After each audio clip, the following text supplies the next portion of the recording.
जहाँ मनलाई त्यही टर्न हानिदिने युटर्न गरिदिने। मेरो यहाँ प्रब्लम के छ थाहा छ? मैले 2 चोटि भिडियो अपलोड गरेको थिएँ है।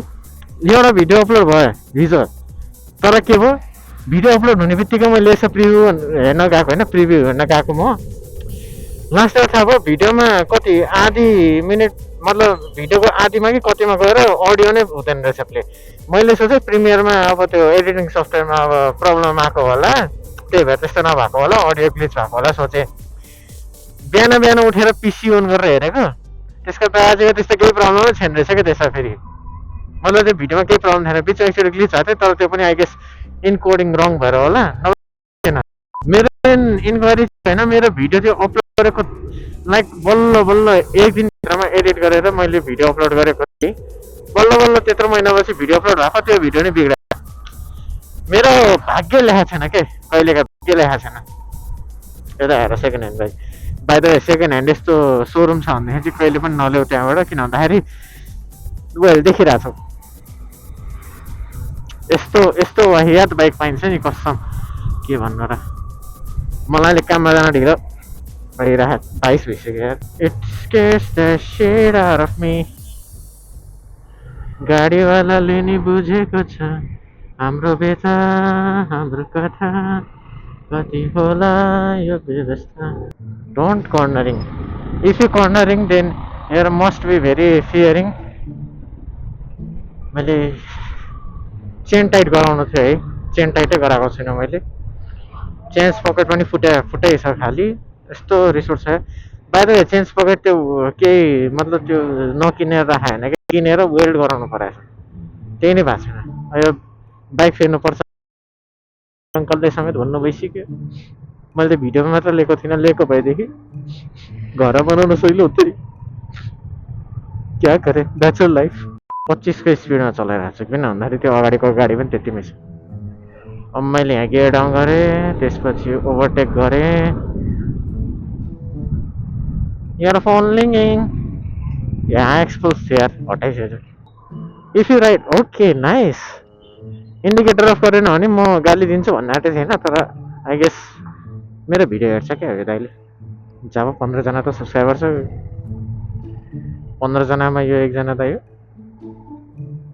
Who knows, maybe this universe brought me one। म धेरै ढिला पुगिरहेको छ अफिस चाहिँ। फेरि मैले पहिला काम गर्ने एनजिओको अफिस यतैपट्टि थियो, अफिस पनि बन्द, एनजिओ नि बन्द। आन्दोलनले सबैजनाको काम खायो भनेको थियो, मेरो नि त्यसमा एउटा पर्छ। र कोही गधा मानुसहरू हुन्छ क्या इन्डिकेटर नदिने हरामजादाहरू।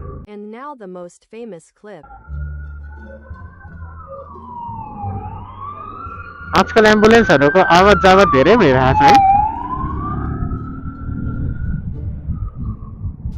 अलि परबाट युटर्न हाने भए के हुन्थ्यो भाइ? यहाँबाट युटर्न हाने भए के हुन्थ्यो? मतलब स्वास्थ्यलाई हानि के हुन्थ्यो भने यो बिचमा इन्जिन कट अफ भइदिन्छ, मलाई भरै लाग्दैन। छिटो न,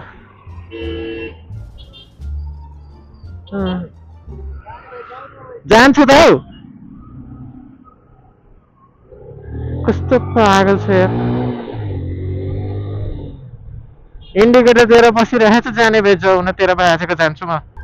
यो चाहिँ तिमीहरूलाई भ्लग हेरिरहेको छु भने एउटा म भनिदिइराख्छु है, जोसुकै होस् चाहे जोसुकै होस्, अगाडिपट्टि यु टर्न त्यस्तो के हानिरहेको छु भनेदेखि only turn when it is safer, not just पछाडिबाट कसैले हर्न बजायो भने। मलाई त्यही सिकाउनु भयो, म त्यही गर्छु, म त्यही सिकेँ, म त्यही गर्छु। अब यस्तो बेला मैले युटर्न हान्यो भने यता गाडी लाने प्रब्लम, यता ठुलो गाडी लाने प्रब्लम, बाइकहरूलाई प्रब्लम।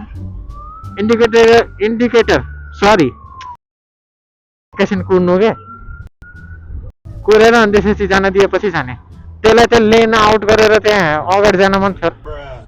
म एउटा चिज चाहिँ भनिदिइराख्छु, राइडर भइसकेपछि the one thing that you should not, indicator on हो कि अफ हो के हो, कहाँ जान हतार भयो बुढीको बिहेमा? तुमसे ना हो पाएगा, मैं तुम्हारे लक्षण बिल्कुल ठीक नहीं लग रहा है, तुमसे ना हो पाएगा। म होइन साँच्चै झन्डै चिप्लिसकेको थिएँ नि त्यो पाखेले कराउनु भन्नु अगाडि। म त्यसको फेस चाहिँ ब्लर हानिदिन्छु एडिटिङ गर्दाखेरि।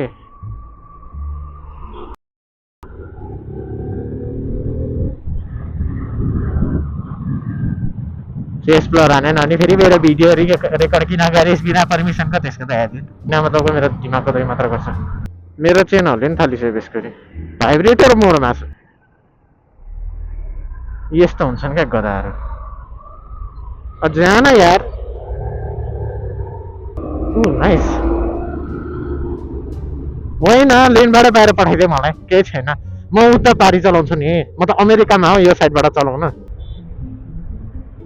ल परिरहेको क्या दुइटाको यो यता जान्छ यो यता भाग्छ तिमीहरू दुइटाको एकअर्कामाथि क्रस छ हो भन त यार म मिलाइदिन्छु यातायातमा कुराहरू ए यो त स्कुलको रहेछ okay under you cannot do that एकदम इन्होंने वक्त बदल त्यो जाम हो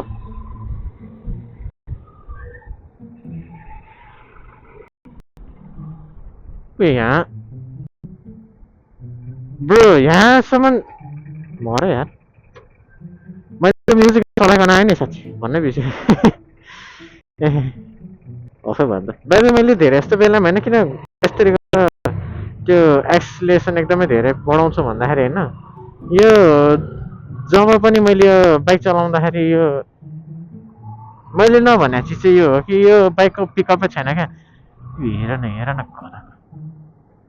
यो बाइकको पिकअपै छैन अब maybe it is because of clutch plate तर म अहिले त्यो फेर्नै मन छैन किन भन्दाखेरि यसको ब्रेक प्याड पनि बिग्रेछ क्लच प्लेट पनि बिग्रेछ यसको सक पनि बिग्रेछ अलमोस्ट यसको किडनीमा हार्ट एट्याक मात्र हुन बाँकी छ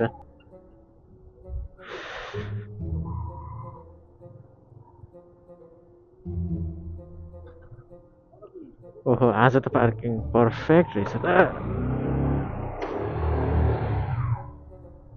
I was just about to say, I'm a joking.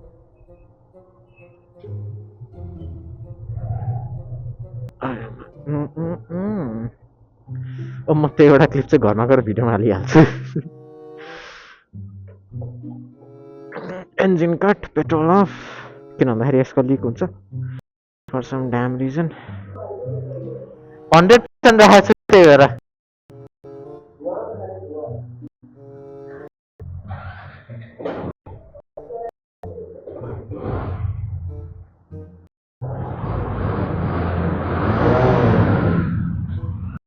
यो ब्लुटुथ वाला लोगो हुन्छ नि मेरोमा यो अन भनेर देखाउन लागि यो मेरो पुरै डिभाइस ब्लुटुथ डिभाइस जुन अन छ भनेर देखाउन हुन्छ नि त्यही भएर मात्र अन हुन्छ क्या मेरो त्यही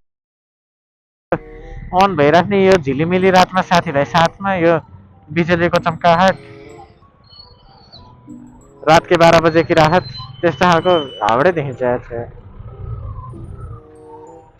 यस्तो हावडे एक्सप्लेनेबल त्यो साइडमा चाहिँ को जान्छ यार मतलब जान्छ होला के थाहा दिउँसो गएको थियो जस्तो लाग्यो त्यहाँबाट क्रस हान्न दिँदैन के को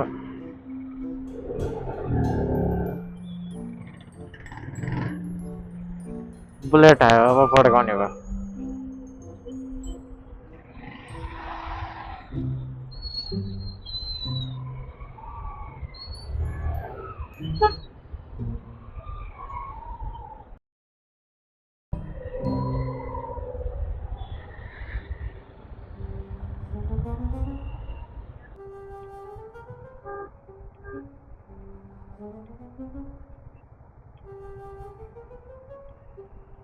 के साह्रो जाम हो यार यो लाइट चाहिँ किन बालेको यसरी फ्ल्यास गर्दा चाहिँ 5 लाइट कहाँबाट पास हुन्छ यो गर्दा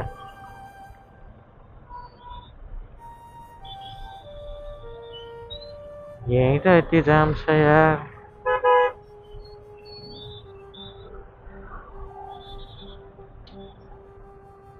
यो त खाली यो हो क्या मलाई रिस उठ्ने भनेको लेन कहाँ छैनहरू कहाँ पुगिन्छ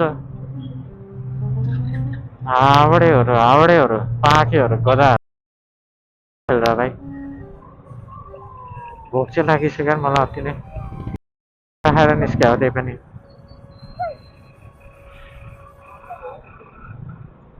रोज लकड इन